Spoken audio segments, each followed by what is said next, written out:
is on. You may be seated. The fight is on. I won't be long. The fight is on. A few Saturdays ago, one of my good members, matter of fact, I see him here tonight, Brother Herb Hilliard, invited all of the men of our church to come to his house. I believe it was Saturday, maybe before last. And we all assembled there somewhere in the neighborhood of 12 o'clock. I'm glad that all of them that were there made it to Sunday school the next morning. But we were there at 12 to watch a fight that had been hyped for years, and for years. Floyd Mayweather. Y'all know who I'm talking about. And Pacquiao. I don't even know what his first name is. Don't matter. Pacquiao. But Collins, everybody had spent all kinds of money. As a matter of fact, it was said that the ringside seats were going for anywhere from 40 to 80,000 dollars. People brought the fight in for hundreds of dollars on home view and many believe that after all of the hype, the fight didn't live up. Y'all not gonna pray with me. Didn't live up really to its billing, and many people were talking about they even wanted their money back. There was one celebrity. Y'all gonna pray with me? I told you just 5 minutes. There was one celebrity who had paid $80,000, 40,000 for a seat for himself, 40 for his wife, and he said, "Next time I'm gonna give my money to charity." After all of the hype, it didn't live up. But 2,000 years ago, there was another fight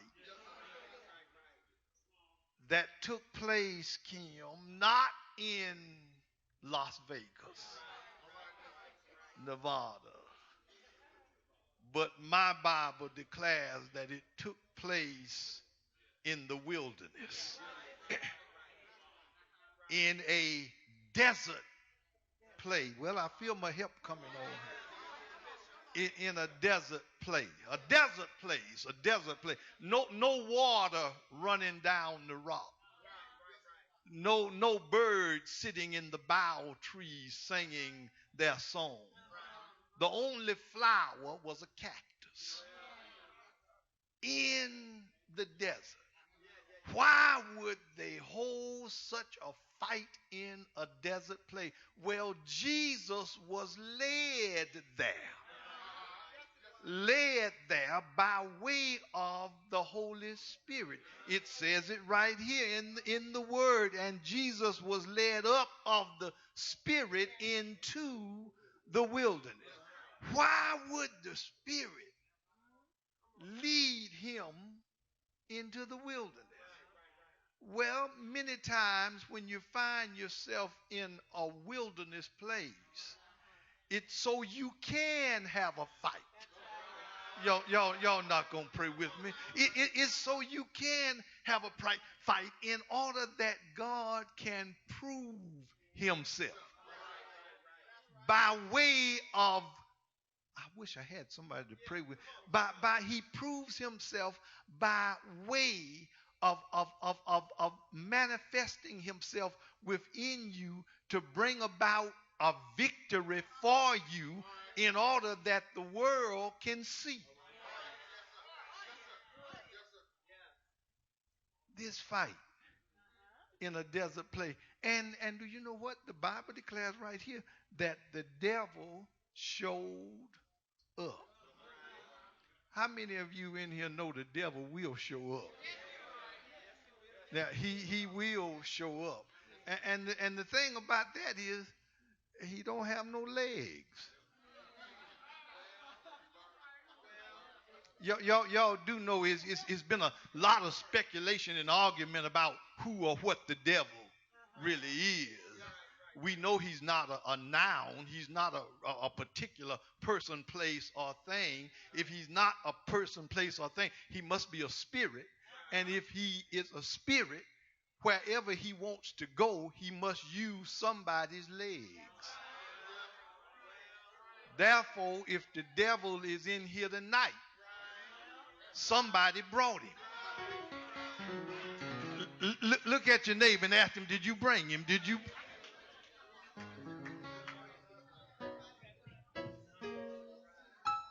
He showed up. And when he showed up with a plan. Now, as I watched that fight, I was sitting there with Brother Whitfield and Brother Silas and Artie and all the other men. And we watching Willie C. And I kept saying, it looked like neither one of these fellas got a plan. They just doing something. I said, it looked like neither one of, but you better believe you have to get ready for the devil. When the fight is on with him, he comes with a plan. And the reason many times he gets the best of us is because we don't study our Bible enough to understand the plan. You see, you can't lay in the bed while Sunday school is going on and then understand the devil's plan while church and prayer meeting is taking place and all of your other meetings. You can't stay away and then understand when the fight is really on. What? No. You. The devil came with a plan. Look at the plan, and I'm gonna be through. He comes with a plan. Round one. Change these stones into bread. What he's telling you, this is my plan. I'm going to make him a materialistic Messiah. But you see the bread, not just change him into bread, but change him into hot buttered biscuits. Change him into the kind you get from Popeye. Yeah, I like those. Change him in.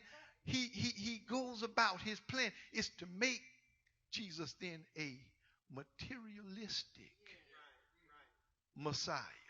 And sometime as he comes and the fight is on, if he can get you focused on that which is material,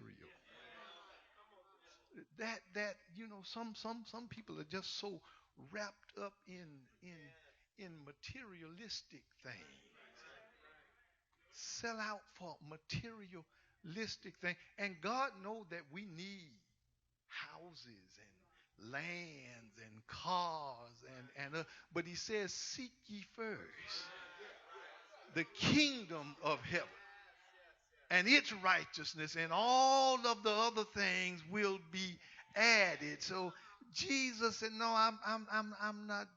No man shall not live by bread. Now he didn't say you didn't need some bread, but he shall not live by bread alone. Now, anybody would think that after he said that, the devil would have left him, but the fight was still on. You see, the devil don't leave just after one round. Round two, I got another plan. What was his second plan? He comes and he takes Jesus up into the church and sit him up on a high pinnacle in the church. If I can't get him to be a materialistic Messiah, then maybe I can get him to. I wish I had somebody to pray with me. A majestic Messiah. Maybe I can get him. You know because people like strange stuff. Folk come in the church with a red rag tied around their head, one pants leg up and the other, and folk. I wish I had a witness in here, and they can get anybody to follow them. If you don't want to be, why don't you be a mystical Messiah? Jump down, but you have to understand. Only the devil would take you up to get you to jump down. God stands you up to stay up.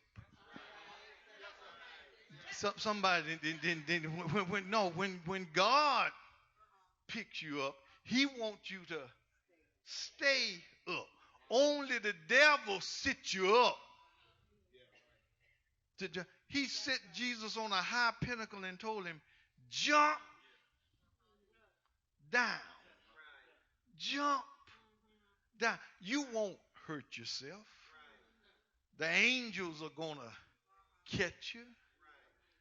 But you have to understand the fight was on. The angels will only catch you when you're in God's will.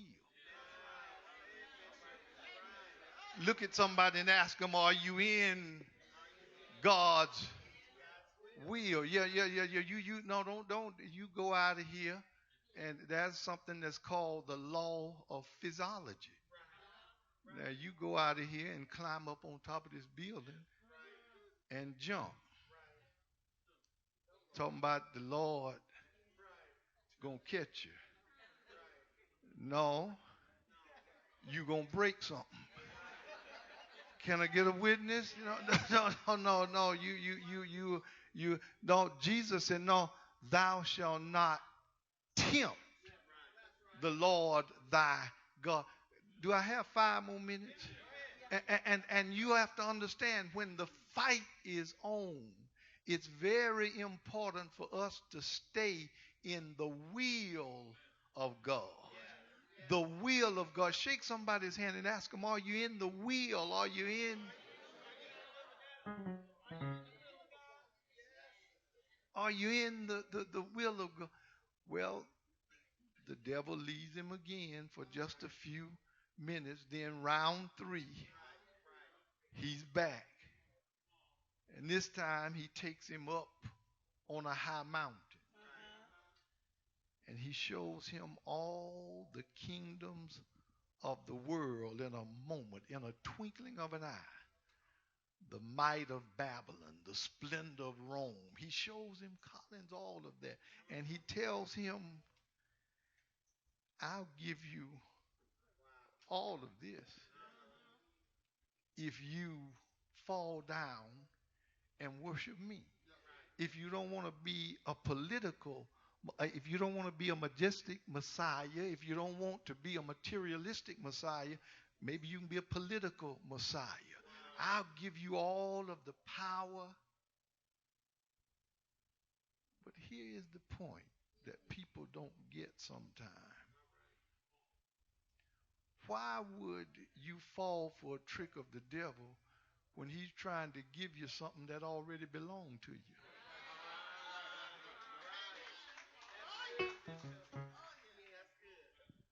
How can you make, listen to this, isn't it foolish, even though the fight was on, for you to think that you can make Jesus powerful?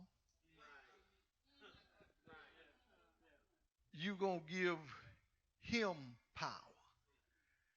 The man who stood up in a ship when the storm was raging. Thunder dogs barking. Somebody say just reached up and caught the lightning and wrapped it around his wrist and said, peace, be still. And the wind stopped blowing and the waves laid down as if you're going to give him power.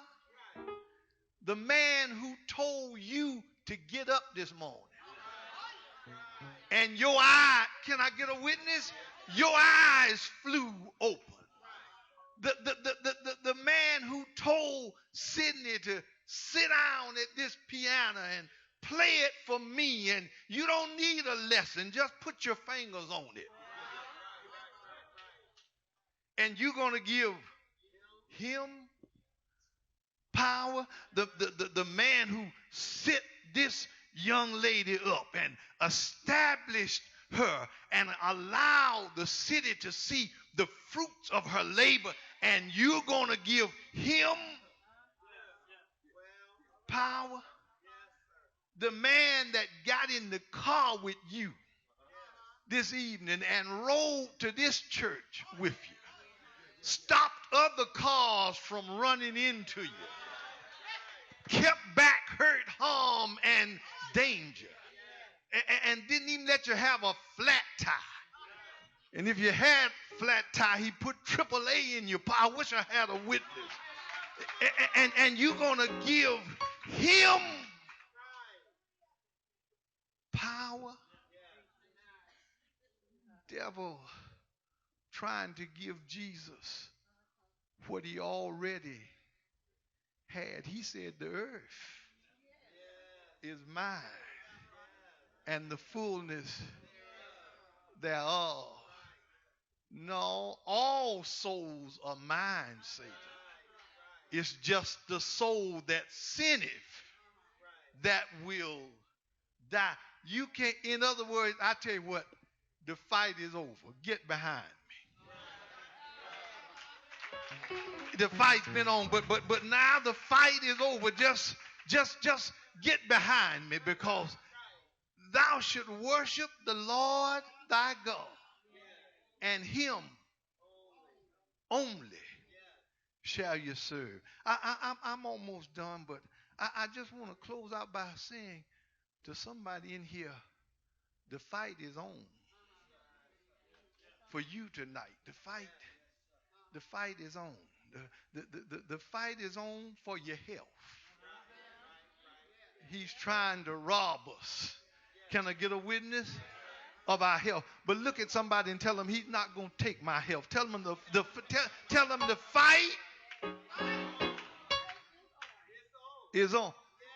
Maybe I don't have anybody in here that need him to do something for you in your body. But if you need him to move in your body right now, just jump up and tell him the fight is on. The fight is. Can I get a witness in here? The fight is on. And then somebody else said, well, I'm doing pretty good health-wise, but my money is funny. Can I get a witness? And you want to tell the old devil tonight the fight is on. I'm going to take back what you stole from me. You've had me down and out, but I want you to know the fight is on. I'm going to believe God. I'm going to trust God. I'm going to walk with God. I'm going to pay my tithes. I'm going to give God what's his, because I understand that the fight is on. And then last but not least, somebody is saying, well, my children. He's trying to take my children from. I talk to them. It go in one ear and out of the other. And I just don't know what to do. I just have to sit there and wait on them to come home and wonder where they are. And it looked like he robbed me of my children. But you ought to tell somebody the fight is on. When you get home tonight, take you some blessed oil. And while your children are laying there asleep, pour that, just all them down. And some of them have been cutting up, so you need Crisco. Can I get a witness? But put it on, and I wish I had a witness. Just all them down and put that blessed all through. Walk with me a little while, all through your house, and put it in your car, and wherever they walk, and tell the devil now the fight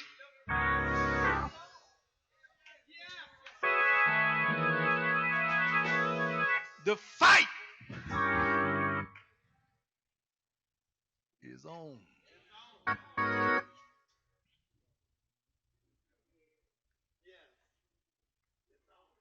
It's on.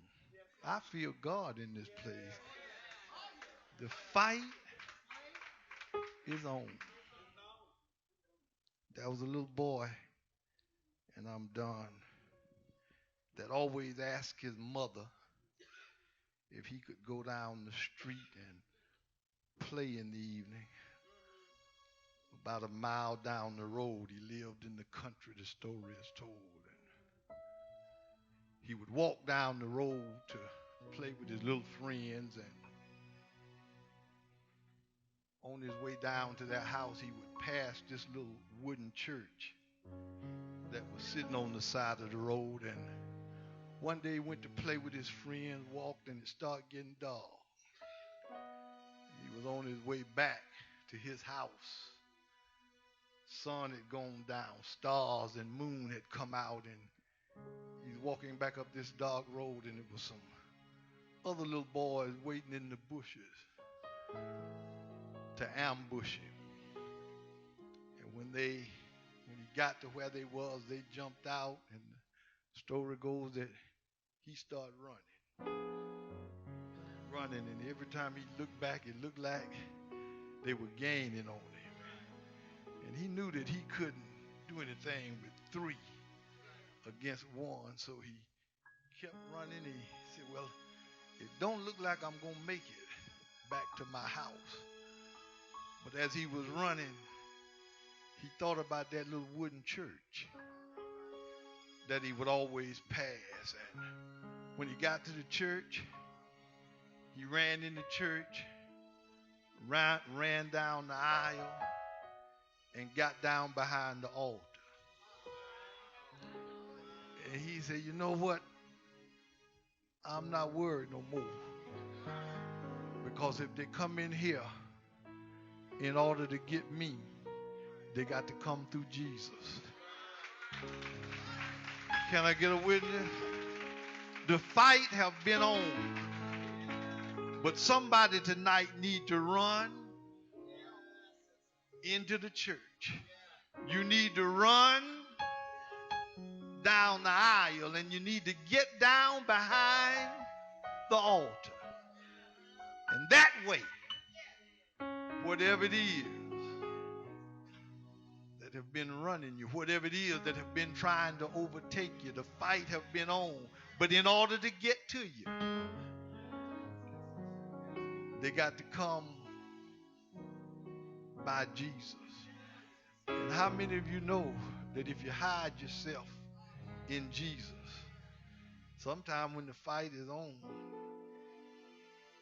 so many folk, maybe some in here, you've been trying to win the battle by yourself.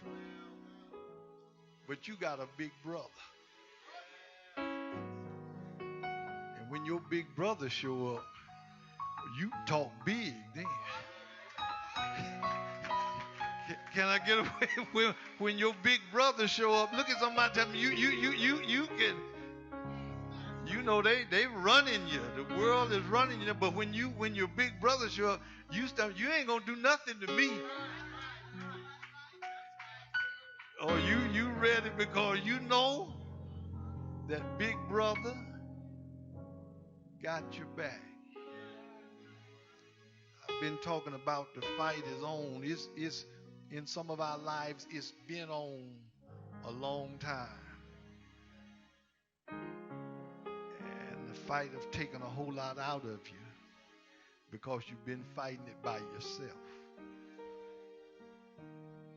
But Jesus is the answer.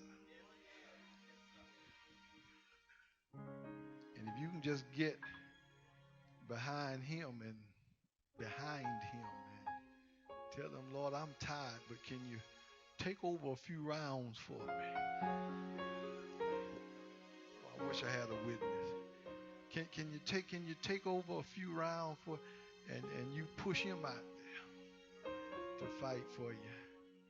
And when it come your time to fight again, you find out he done knocked the fella out. he already. Will I give you what God had for me to give you on tonight?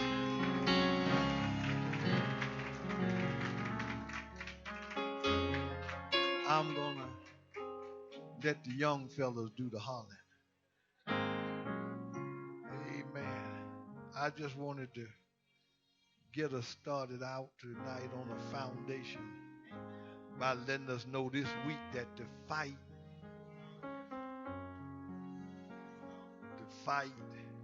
is on. And it's on right here. What's your address, Colin? 105 Reba Avenue. Tell everybody. Not Las Vegas. Not Atlantic City. Or wherever else they fight. But the fight is on right here. On Reba for the next few days. And we pray that this revival will be the best that you've had. That there will be a freshness and a new awakening here in this church as you go about uplifting the name of Jesus. Collins, come on and stand down here.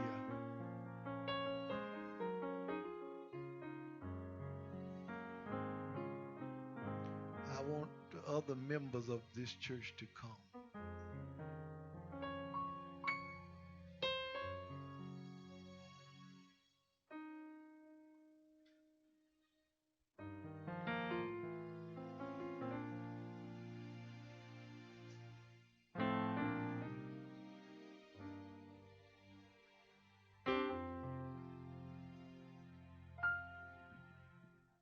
I want my